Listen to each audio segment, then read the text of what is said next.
Hey, real progressives. This is Jackie Luqman, and I don't know about you, but I just watched my friend Steve Grumbine do his live stream on propaganda, the propaganda war that's being waged against us progressives, against us former burners, against us greenies now, against us Jill Not Hill supporters. And I want to give you an example, an historical example that we're living right now that proves this propaganda war, how it works, and that it actually does work. So we all know what's going on in Milwaukee. And I had a conversation with someone about, the goings on in Milwaukee. And I was talking about the sheriff who was on the news talking about it. And he said, that they need to deal with this urban pathology that leads to this kind of thing in places like Milwaukee. And when he said the phrase urban pathology, I paused because I realized, hi Christopher, I realized that phrase was a manufactured catchphrase to indicate something very nefarious that was completely fabricated to apply to one group of people in this country. What am I talking about? I am talking about the history of this concept of black criminality, how it doesn't really exist, what that means, why it matters in Milwaukee and Baltimore and Chicago, and what that means to us in this progressive movement today. All right, so let me give you the history first, and let me show you where the propaganda comes in. Let me explain to you how this works. We all know that slavery ended in 1865. The Emancipation Proclamation was signed in 1863. Slavery didn't actually end until 1865. That's fact number one. So you had, at the turn of the century, this whole new group of people in the United States that white Americans had to consider being a part of American society. Basically, what are we going to do about these folks? First, they had to figure out what they're going to do about the slavery problem, right? And so they fought a war to solve that problem, so they thought. So then the slavery problem after Reconstruction became the quote-unquote Negro problem. So there was this huge fight in this country for how to deal with all of these newly freed former slaves. In comes this new branch of science called sociology, and also a new branch of, what do I want to call it? Product science, I guess, called actuarial science. That's insurance terms, right? The study of insuring people. In 1896, after the first census that recorded the first generation of black people born outside of slavery, a guy named Frederick Hoffman set out to prove that black people were uninsurable. He was commissioned to do this by the Prudential Insurance Company. Why was he commissioned to do this?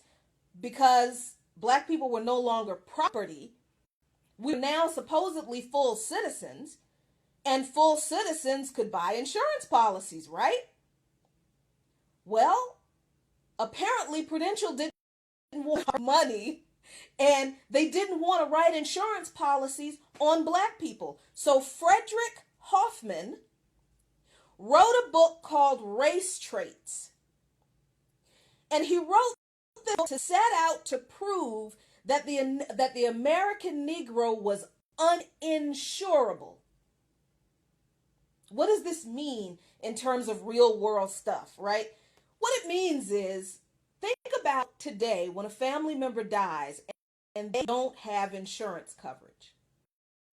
What happens when There's no insurance, and you can't either bury your family member, you don't have an income from that family member, and you can't pay off that family member's remaining debts from that insurance policy. Well, that was the same situation back at the turn of the century.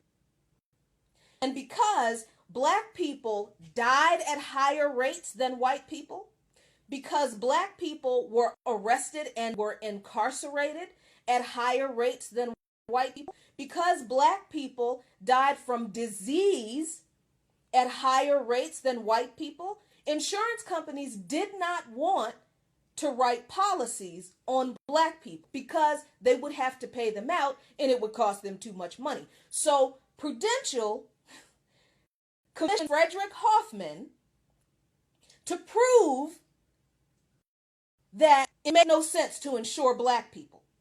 How did he do that? He made the correlation between crime and black people and came to the conclusion that black people didn't just commit crime.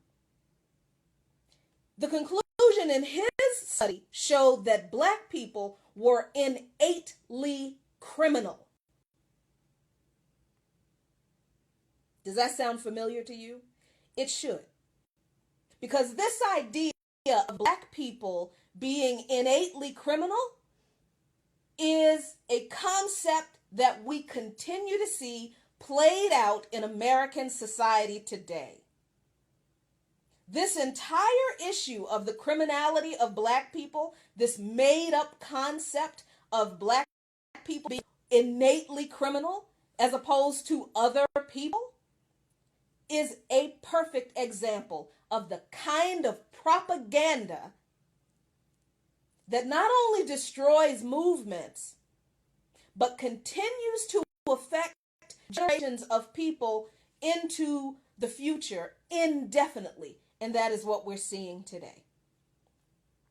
Because remember, whenever we talk about these uprisings that happen in places like Milwaukee and Baltimore and Chicago and Los Angeles, black people always say, look, this isn't about one incident.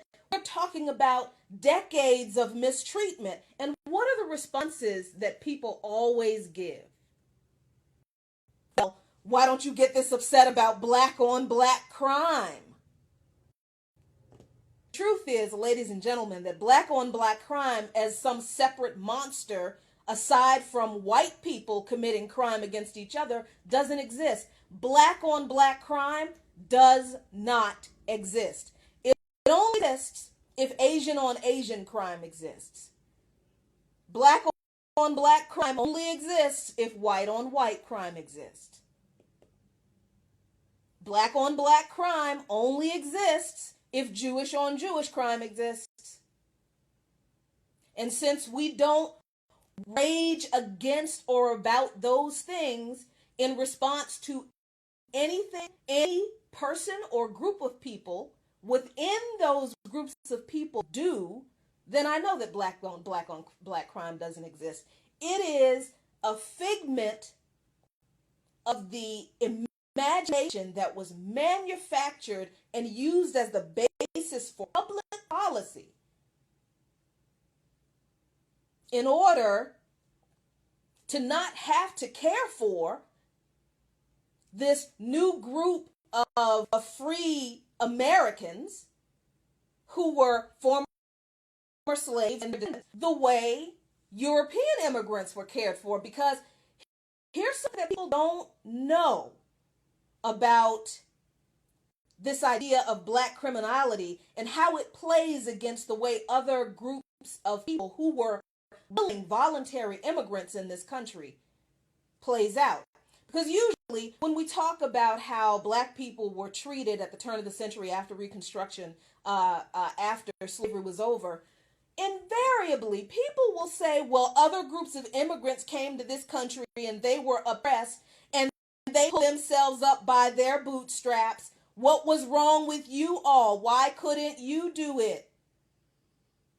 What people don't know, and I do believe that people really, honestly, do not know these things. I don't believe that most people who believe that are actually racist. I think that most Americans honestly don't know this part of our history. Because if you were educated in American public schools, it wasn't taught to you. It wasn't taught to me. I learned it after I graduated. So what we don't know about the relationship between black people and other groups of immigrants who at some point coexisted in communities together in these overcrowded, crime-ridden, disease-ridden tenements in a lot of urban areas is that the same social scientists, the Frederick Kaufmans and the emerging social scientists of the day looked at crime and disease and vice and lack of education or living conditions among Italian immigrants, among German immigrants, among Polish immigrants, among Irish immigrants, and said of them, the reason there's crime in their communities is because they don't have opportunities to acquire a good job. And they don't have opportunities to acquire a job because they're being discriminated. So if we want to solve their crime and disease and vice and poor living condition problem, we need to make sure that we don't discriminate against them. We have to stop discriminating against them. We want to fold them into society, give them a chance to access